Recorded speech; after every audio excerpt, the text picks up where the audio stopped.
right. Well, thanks everyone for joining. I am going to talk today about RASP and WAF.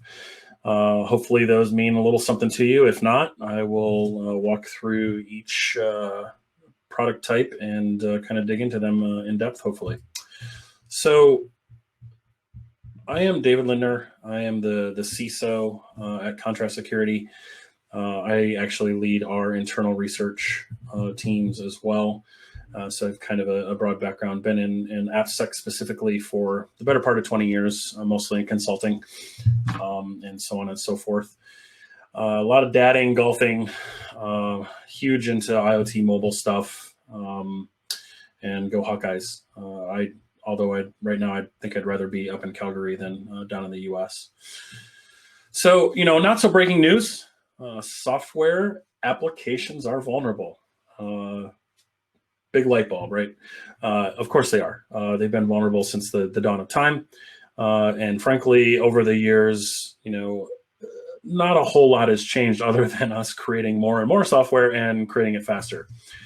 You look at the average application today, and this is based on data that we have. About 21% of the average application is actual custom, what we would consider custom code or first-party code, which I guess is being called now, where your developers or someone in your organization is actually creating and writing that code. And in that code, we're seeing close to 27 serious vulnerabilities on average. And then you look at the rest of it, right? I mean, all of the rest of that code is something you're using. 70.5% is coming from somewhere else, a third party, maybe it's open source, wherever that may be, right? And for the most part, we don't see as many vulnerabilities in that custom code today.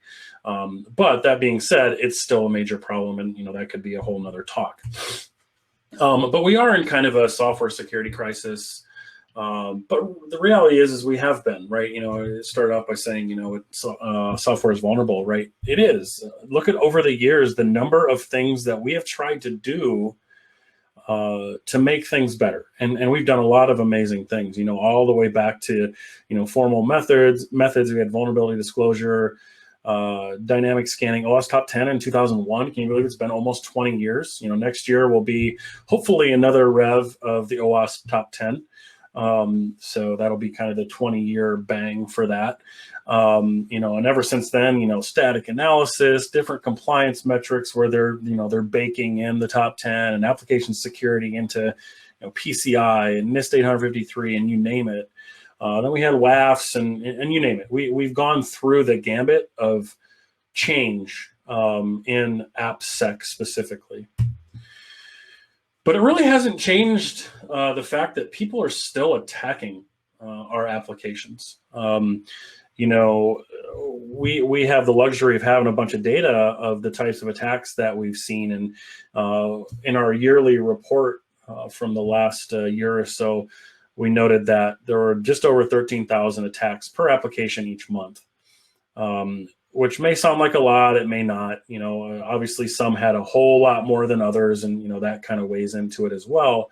But only 2% of those attacks would have actually been successful or reach a vulnerable type sink, and we'll kind of get into that as well. And also one thing that we noted is vulnerabilities per language. We're actually a little bit different. The ones that were targeted, via Java, .NET applications specifically, we saw a little bit disparity between those two. And then, you break it all down and, the likelihood that your API gets attacked versus the likelihood of it having an actual vulnerability, we can tie all these things together. But what does it really mean? And it comes back to this software security crisis, if you will. This is something that I've been talking about for quite some time. We only have so many specialized security staff that can help with all of the code that's being developed. I mean, we're creating code so much faster, and there's more of us, right? There's 30 million plus professional developers in the world creating billions of lines of code. There's not enough people, not enough security people. There's not enough tools or budget to keep up with that. right? So we have to have like a broader approach because the reality is that the economics don't match up. I don't know if anyone here knows of the BSIM, so the Build Security and Maturity Model. Every year they go out and they work with organizations to see how mature their software security group is, if you will. And the most recent one, the BSIM 11 that was released, it might have been a couple of months ago. They basically said the median of number of software security group people to every developer is about 1 in 159.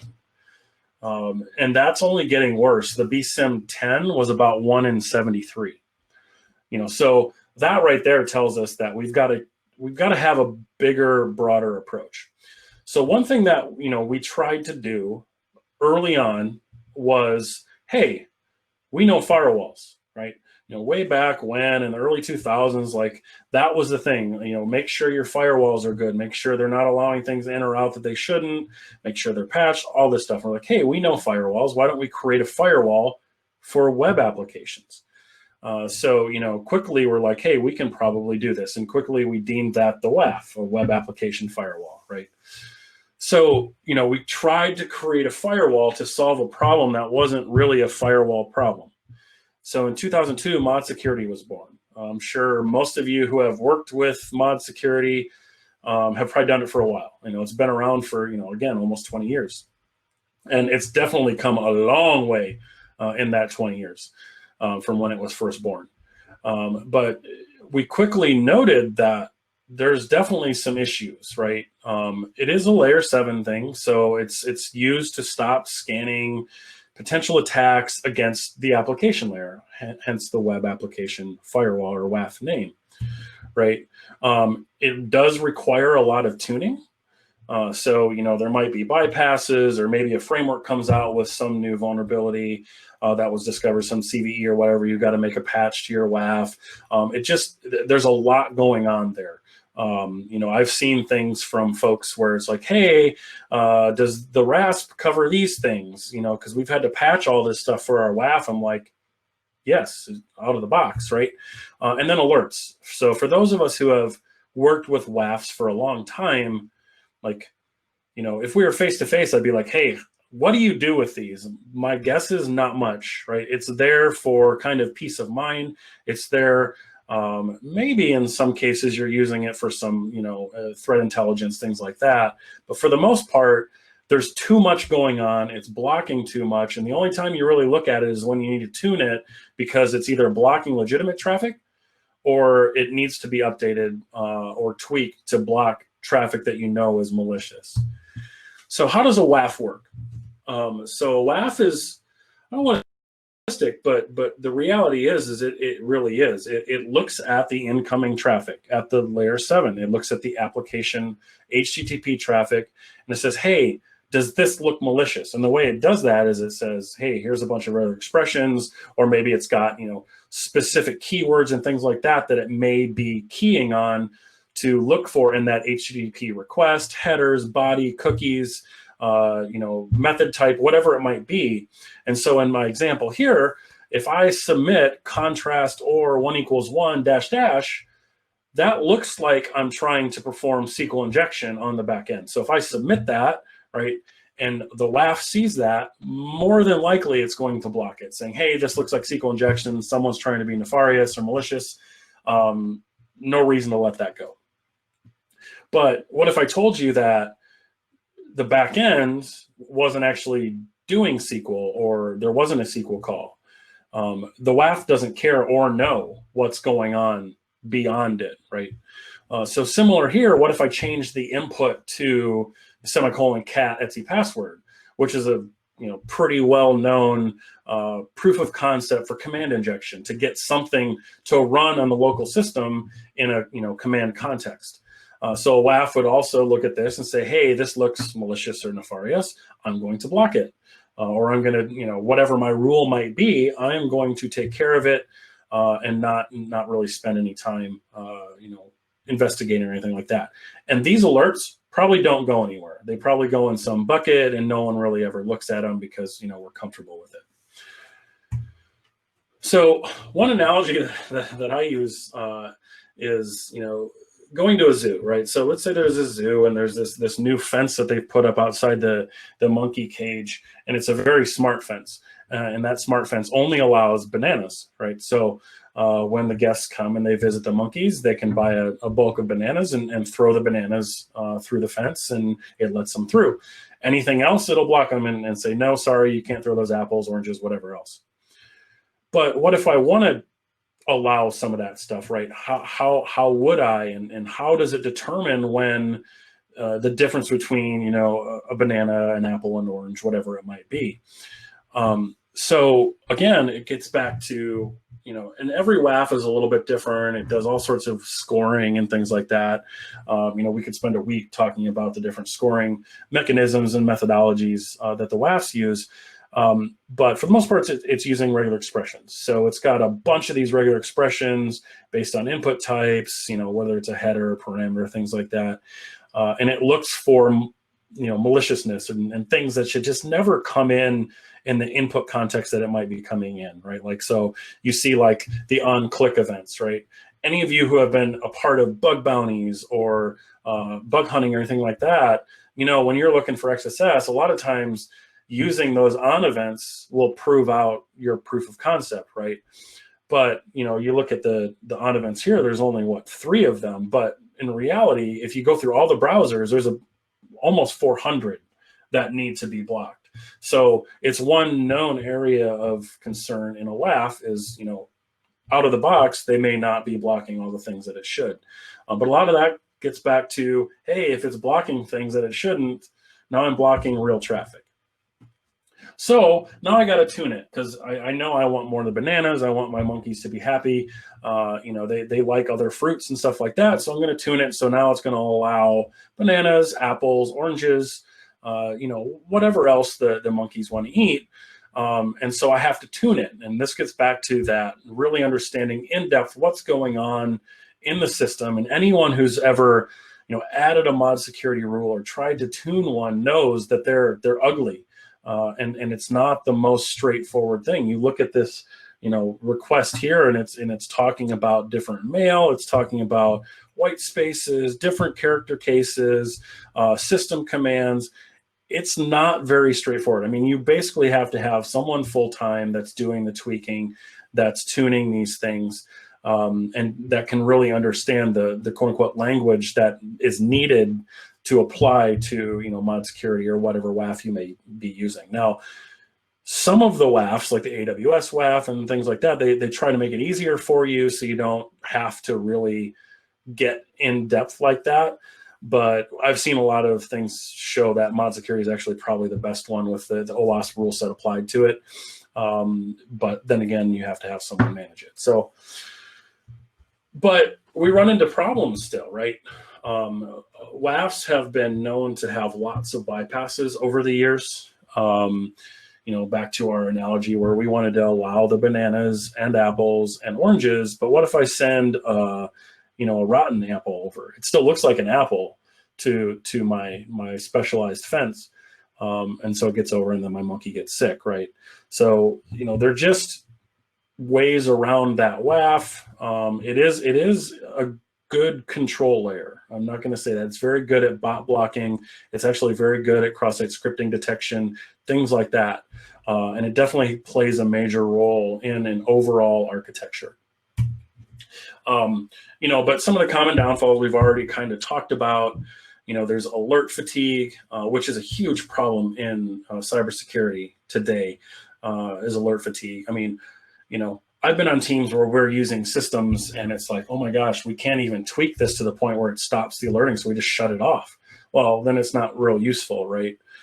Patching fatigue, like I said, anytime a CVE comes out, you've got to usually apply some patch so it can detect the signature that attack, you know, that attackers are using to exploit that vulnerability. And it stops real traffic. Some interesting bypasses. This is actually interesting. If you go to like Twitter or something, you can search for hashtag WAF bypass and things like that, and find lots of these. There's all sorts of really, really smart people out there, and they're always going to be looking for bypasses. Some of the interesting ones here are some of the command injection and SQL injection ones. SQL injection one is really interesting with the ///. It's actually seen as a space. And for certain interpreters and things like that, it bypasses that WAF because it's looking for spaces, because to them, without a space, you can't inject SQL. Well, you can with some certain backend SQL interpreters. So again, WAFs have their place, but they also have some known issues. So in comes RASP. So runtime application self-protection. This is I would say it's still in its infancy. It's been around, and it was coined probably around 5 years ago. And it's a little bit different than a WAF. And how is it different?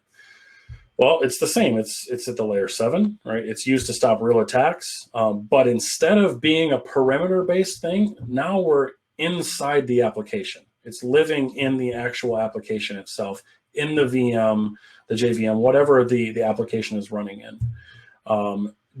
Shouldn't really require a whole lot of tuning, which hopefully results in less experts needed, and also hopefully results in very, very few alerts with low false positive rates, so we don't actually shut down actual valid application traffic.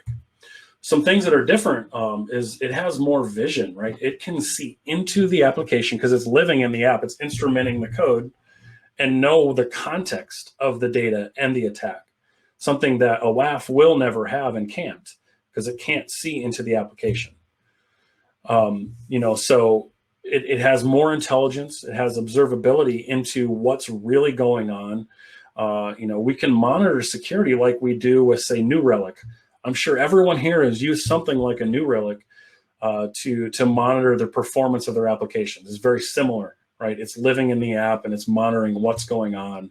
And it's really anywhere that application can run, this can be run as well, right? So you can enable security into it. So I mentioned, instrumentation has traditionally been used for debugging in the developer world, if you will. But over the past few years, with your agent-based observability tools, New Relic is one that comes to mind as well. They started using instrumentation for observing what's going on in your application. And this is really important for RASP because it can make much more intelligent decisions about what it detects as potential attacks.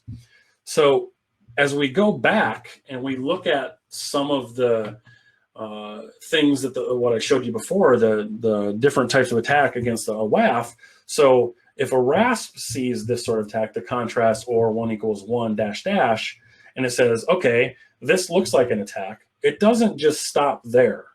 So what it does is it says, hey, I'm going to follow this through the application while I instrument through the path and see where it ends up. If it ends up in a SQL query, and it doesn't have the prevention mechanisms like primarizing it and things like that, I'm going to block it, because guess what? Now I know that, hey, I've got tainted data coming in from some request, and it's ending up in a location where it could potentially run against the SQL database.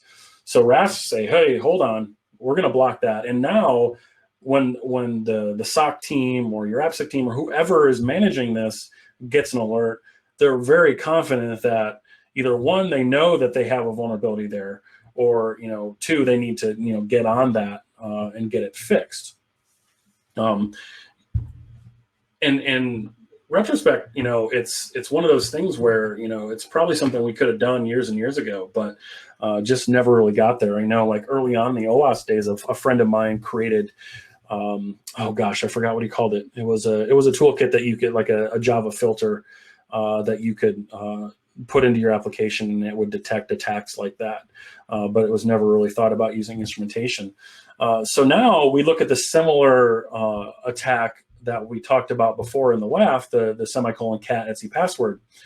And since the RASP knows, like, hey, this is ending up in a SQL sync, it sees this, says, all right, this looks nefarious, looks malicious. Someone's obviously trying to do something they're not supposed to, but it's never going to succeed. It's not ending in a place where it's going to ever succeed. So I guess I'll let it go for now, but I'll probably mark it as like a probe or something, like we're seeing something, but no action is really needed, right? So the real difference here is when I see an attack, I know if I need to take action or not, versus in a WAF, I don't really know.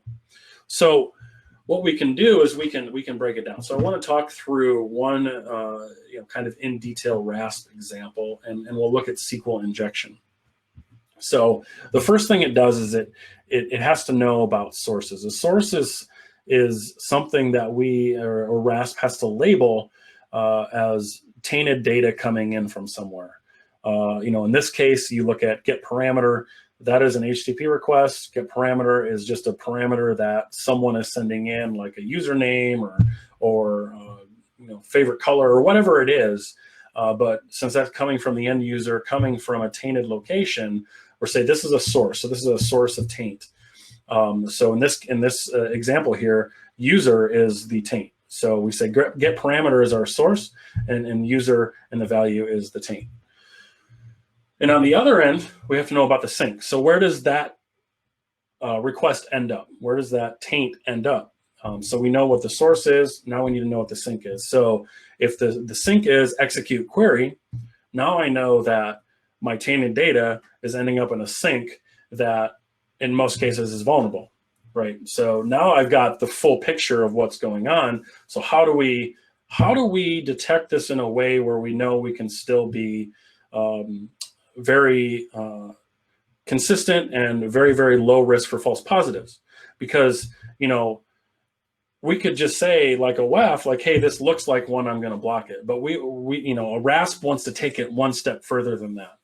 So it looks at the whole story, because the RASP is in the code. It's instrumenting the application. It sees exactly what query is being committed or being interpreted by that SQL to be able to make decisions on. So in this case, it's select star from users, where user ID equals star, and password is password 1234 bang, right?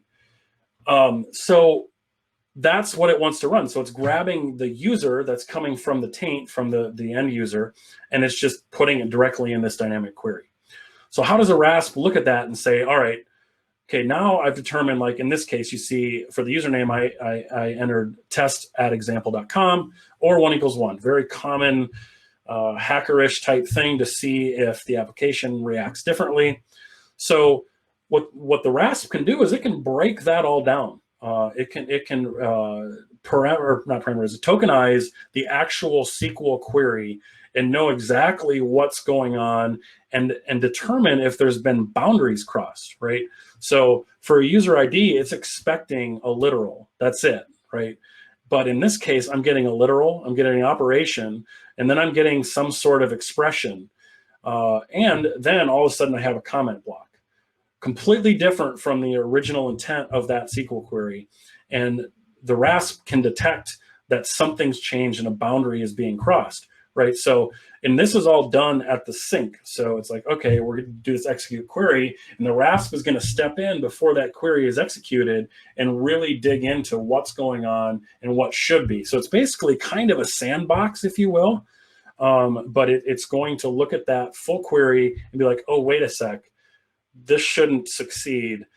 Someone's trying to be malicious here, and we need to block it, right? So the RASP gets to be really, really intelligent here versus, the WAF only sees that input. It says, looks malicious, I'm going to block it, right? So then we send alert to somewhere, or we block that action, and the RASP would then send an alert. However your SOC might work, maybe it's your AppSec team, whoever would get those alerts. It can go to a SIM, wherever you send your alerts to, and those alerts aren't going to be nearly what you would get from a WAF. Alerts that are blocked and things like that, and you may not even want to see blocked attacks. You just don't know. A lot of folks utilize a RASP to put into more antiquated applications that. And I'm sure some of you are understanding that there's a lot of old applications out there that no one wants to touch anymore. And the person who wrote it 20 years ago is no longer with the company. And people are scared to touch it because it's going to break something. So they throw a RASP in there to make sure that there's protection for some of the more egregious vulnerability types.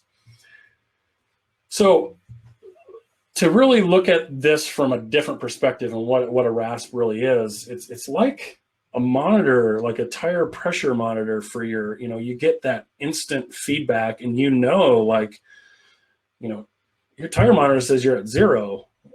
You're probably at 0, right? Like, it's the same sort of thing. And now you need to take action and fill your tire up. Same sort of thing with a RASP.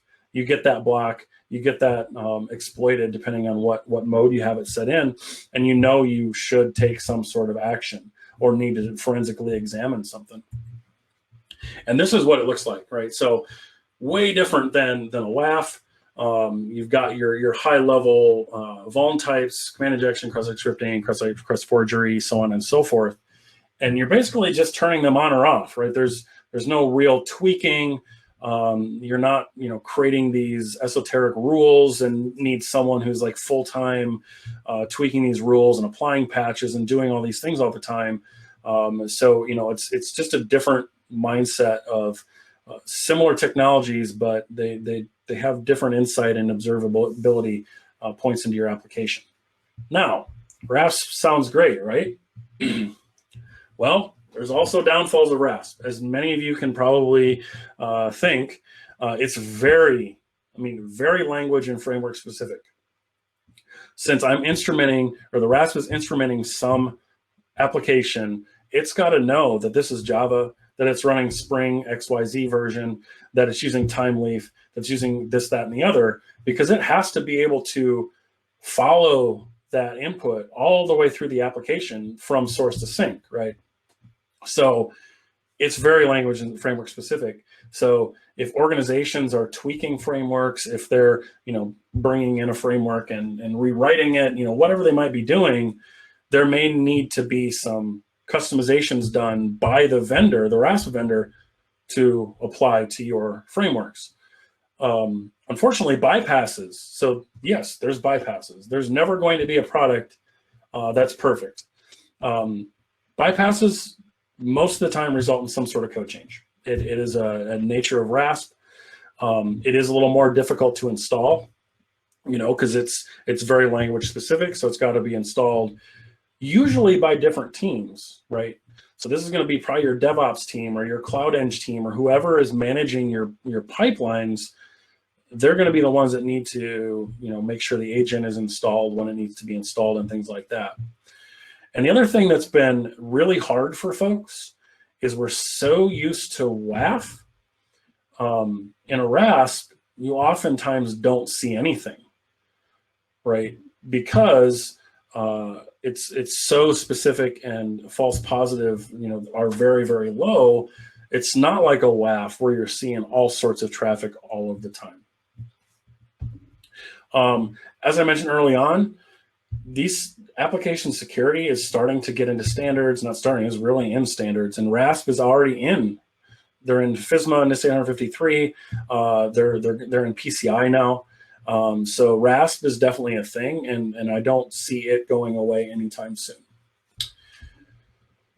So real quick, I wanted to compare the two because I think these are some important things. My team here did some comparisons between WAF and RASP, and we looked at kind of the differences between the two. And we noticed that, since, we have customers in RASP and whatever else, and they're frankly, a lot of times they're comparing them as they're one and the same. So we got some info from one customer and said, hey, this is what we did. We sent these payloads to this WAF and sent the payload to the RASP, and this is what was blocked. This is all that was shared. And as you can see, the results are all over the place, right? There's so much missing context here. The testing methods, they're just inconsistent because, one of the questions that I've asked folks, like when they're comparing the two, is like, hey, what is the back end? So are you running a back end that is actually vulnerable to those attacks? A lot of times it's like, no, it's just a dummy, web service or something, right? Well, then for sure, you're going to get different results from a WAF and a RASP, because the RASP is only going to really notify you when it's a problem. versus the WAF where it's just going to block it. And so the reality is the results a lot of times don't really mean a lot. And so we dug in a little bit deeper to this as well. And for those of you that are doing some of these evaluations, we went out and we looked at all the popular payload lists, XSS Radar, Awesome WAF, payloads, all the things is really the big one. All of these different things that have all these built-in payloads to see what are people testing against these WAF and RASP products? What can we learn from it? And quickly we saw that, most of the payloads, 20% weren't even valid, or there were duplicates in XSS. Same sort of thing with SQL injection, 27% not valid. And what I mean by that is they would never even result in, there was one in XSS that was something that was used in Netscape. Netscape hasn't been around for 10 plus years, right? No one uses Netscape. Maybe some guy in some deep dungeon in the DoD or something, but it's one of those things that these haven't really been curated. So we're using inconsistent testing methods, and then we're using tests that aren't even valid. So now it's just all broken, right? I mean, you look at patch reversal, 82% on average of the path traversal payloads were not valid or duplicate of of all these different payload lists. So it's just one of those things where I think they're different. And why do I think they're different? Because it's all about the data. It's all about the visibility. It's all about observability into what's really going on. So you look at what I call the data from the past, right? You're running your SAS tools, DAS tools, you have some bug tracker, you have your WAF, and then you have some running application, but you don't really know what's going on in your running application, right? Unless you're doing some extensive logging and correlations and things outside of it into some SIM or whatever else. You don't have a lot of insight there, and there's no real way to even tie WAF logs to SAST and DAST, and there's no actionable items, and it's just kind of broken. But with a RASP involved, now we can start to tie this whole thing together and really understand what is going on in our entire application space. But I still think that WAF is still important to be there because it's still good at some other things. One analogy that I love is looking at AV and where it was and where it's come, right? And now XDR, right? So you start to see the evolution, and I see this with WAF into RASP, right? It's evolving, but I don't think you can get rid of a WAF quite yet, right? So I think you need to do both, and this is why. So hackers are taking advantage of lag, and unfortunately, Equifax was one of the companies that had this issue, right? So there was a CVE disclosed, it was Apache Struts issue. There was no updates. Equifax breach occurred, a couple months later. They didn't detect it for even a couple more months, and then it was disaster, right? So that being said, a WAF can help in this case, right? Because it could have been patched or whatever to look for the specific attack string and things like that were going on, but that still requires some sort of update. Somebody's got to apply, somebody's got to tweak things, which still needs to be done, because if you stop it at the perimeter, that helps with the application performance. But a RAS, if running, would have prevented this sort of attack because it works completely differently, right? So I look at it this way. If I'm driving a car, if I had to choose between a seatbelt and an airbag, what would I choose? And I would say I still want both, right? Because one is proactively preventing things, and it's annoying, right? Like you hit the brake a little too hard and that seatbelt gets stuck, and it's a little annoying, but guess what? It is helpful, right? If you have to stop really, really quick. But then, if you hit someone or someone hits you, you've got that safety net, that airbag that's probably going to break your nose. But guess what? It's probably going to prevent some more serious things from happening. So in tandem, they work really, really well together. And that's really how I view WAF and RASP. So this is the kind of the chart that I get to, the strengths and the weaknesses, right? So WAF has weaknesses: alerts, fatigue, false positives, false negatives, patching, tuning required, and no real actionable results. There's not a lot I can do with those alerts that I'm getting from a WAF, right? Other than maybe block an IP because you can tell that someone's just running some scripts or XSS payloads or whatever at our application. On the other hand, the RASP strengths kind of match up. They're accurate. There's often no results, very little tuning required, right? And the results are typically actionable. So in tandem, I think they work well together. But on the flip side, you see the RASP weaknesses. Performance is definitely an impact. I saw someone asking about that. The performance impacts of RASP, I've seen everything from nothing to, depending on the application, I don't want to lie, I've seen 30%. And that was because this customer or this person was sending huge binary payloads. And obviously the RASP is trying to process all this, right? So it is a potential issue, whereas a WAF, there's really no performance things that you need to worry too much about because it's outside of the app, right? So if most of the things are getting blocked outside of the app, I still would have my RASP running, and hopefully, maybe I can even shut off some rules if I'm comfortable with where my WAF is at, right?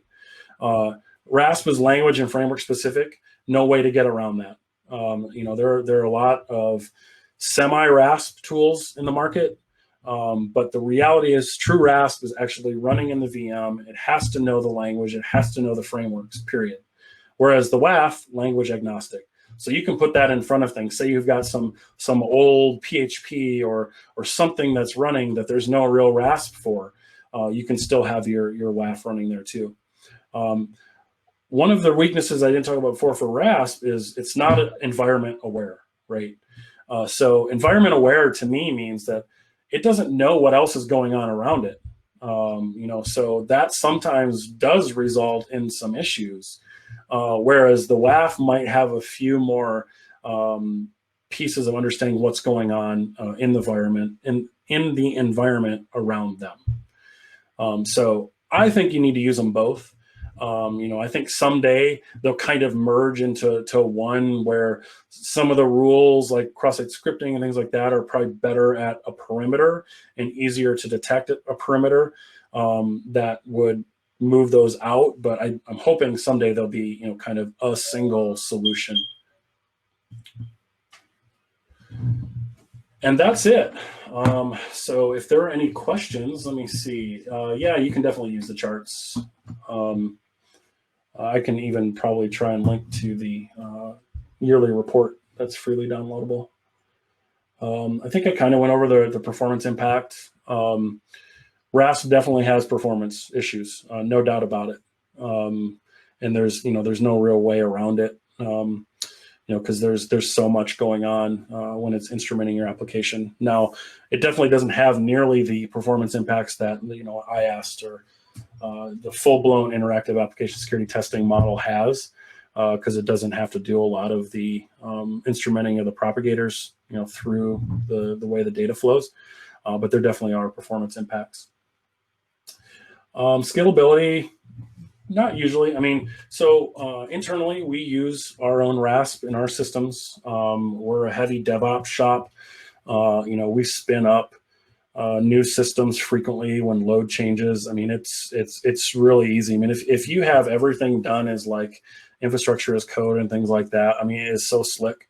And it's really, really easy to spin up and spin down and continually add and remove and scale. Cool.